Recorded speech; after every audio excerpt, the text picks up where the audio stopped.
to members of the press, people who come into possession of this information, I hope would act in a responsible manner. I think that has clearly not happened here. And there are consequences, real consequences, as I said, as a result of the actions that were taken here. And I would say that the New York Times has committed an act of bad citizenship, at least. Other media outlets refuse to disseminate this information. Whether it's illegal, I'm going to leave that for the moment to the Attorney General. One of the burning issues in the media this week, those sensitive diplomatic cables released for all of the world to see by WikiLeaks and its founder, Julian Assange. As should be expected, there was outrage and some red faces from U.S. officials at all levels. Same from the governments mentioned in those diplomatic cables. And as we just heard from the Attorney General and from Senator Lieberman, questions about what to do with the media organizations who worked with Assange to pick and choose the cables that were made public. Judy, there is no bigger advocate of press freedom on this panel than you. The New York Times, the UK Guardian, Der Spiegel of Germany, Le Monde from France, Pais from Spain, they all got access to those documents ahead of time, and they even apparently sort of helped suggest which ones should be released. The question some people are asking, should the publications be prosecuted? Well, of course they shouldn't be prosecuted, and I think this kind of talk is very, very dangerous. The focus ought to be on the leaker, on the person or individuals who actually leaked this material. But it's inconvenient and it's sometimes embarrassing. And yes, sometimes it's even dangerous to live with a free press, but it is far more dangerous to live without it or us. Yeah, I agree with that, Judy. And it goes beyond the person who actually did the leaking or persons. It goes to the administration and what kind of lax security was available so that this PFC could sit in it. Your time is coming. Thank you. Actually, it's already passed. They could sit there with his Lady Gaga music and download this stuff totally without anybody knowing. That's political hackery to blame. Blame the Obama administration. Democrats would be blaming the Bush administration. Leaks happen all the time. Leaks are irrespective. This wasn't a leak. This was a tsunami. It's Obama's fault that some private got in with Lady Gaga CD, got into a computer. That's Obama's fault? That's the White House's fault? Good. I accept that. I'm glad you admit it. I think there was a question mark you failed to hear there. I mean, I said on the show when the Iraq leaks happened, which was July, I said this is the equivalent of Pearl Harbor in terms of a defeat for the United States in its military, political, information operations, which would tell me that although I don't particularly think that President Obama is to blame for the leak at all, I do think he's to blame for not disciplining or reorganizing the military in some way so it doesn't happen again. How can you compare this to Pearl Harbor? Well, because we live in an information age, Alan. And well, tell me what piece of information came out that was deleterious. Well, about 1,000 different pieces. Who was hurt by this? News, embarrassing. Name the piece of information that came out that literally hurt the United States. The leader of Yemen bragging to the United States that he would lie to his own fellow people about us killing up.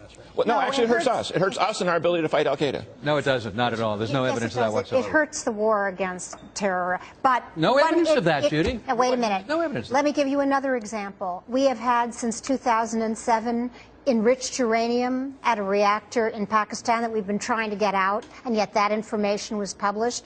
Hello, hello, terrorists. If you want some fissile material, here it is. That's damaging. John, there's also a double standard here. You know, the New York Times, which was put this on its front page, featured it at great length.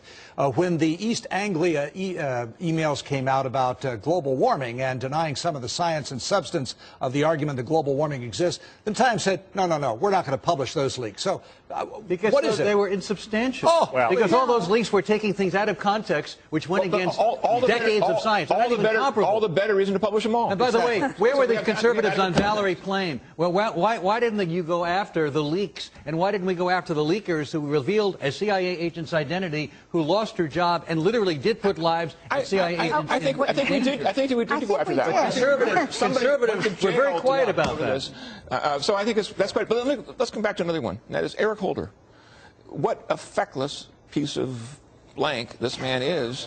Chicken crap we're saying these days, like Boehner said. You're talking about the Attorney General. Yeah, the Attorney General of the United States, who is so paralyzed by political correctness, and the ACLU, who's obviously surrounding the Justice Department. Look, we first knew that WikiLeaks was a big deal in March when they released that video of an Iraq incident with a helicopter. Then came Afghanistan, then came Iraq, then came this. And now Holder is still mulling over, as Charles Krauthammer said, 8 months later, well, maybe I should do something, maybe. Well, some people. Well, for example, why would the John S. and James L. Knight Foundation give $500,000 to this guy? That's an American foundation.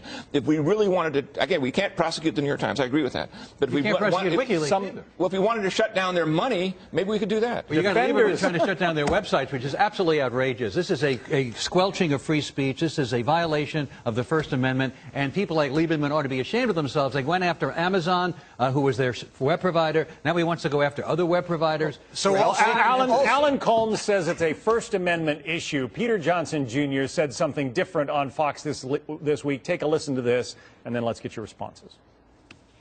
There is the 1917 Espionage Act in the United States of America, which prohibits someone from obtaining or receiving exactly the same type of documents that Mr. Assange and WikiLeaks apparently obtained, received, and then decided to publish. So now we have this hue and cry that this is the First Amendment, this is about civil rights, and the only people really affected is an American government. The American government is the American people. Sure. And so we do know that people died as a result of this last dump with regard to records. We do know that a PFC is in jail now and will await trial. And so the question I asked this morning is, the new journalism just the old espionage? What about it? Is this espionage disguised as journalism, Judy? Once again, I'm going to have to disagree with Peter. I think this is very, very dangerous reasoning. We already had last year the dropping of a case involving this Espionage Act, a vague, very dangerous rule which would shut down a free press. You cannot have a government deciding what kind of information it wants the people to have. That's what this business is all about. Sometimes leaks are convenient, sometimes they are dangerous, but it is part of this Also, our own Judge business. Napolitano says the dissemination of information is not illegal, contrary to what Counselor Johnson just said. The leaker, yes, we could talk about that, but the actual dissemination of information is protected. I'm not so sure. I mean, first of all, the Espionage Act of 1917 was, as the year suggests, it was in the middle of World War I. We were kind of concerned about losing to the Germans in that war.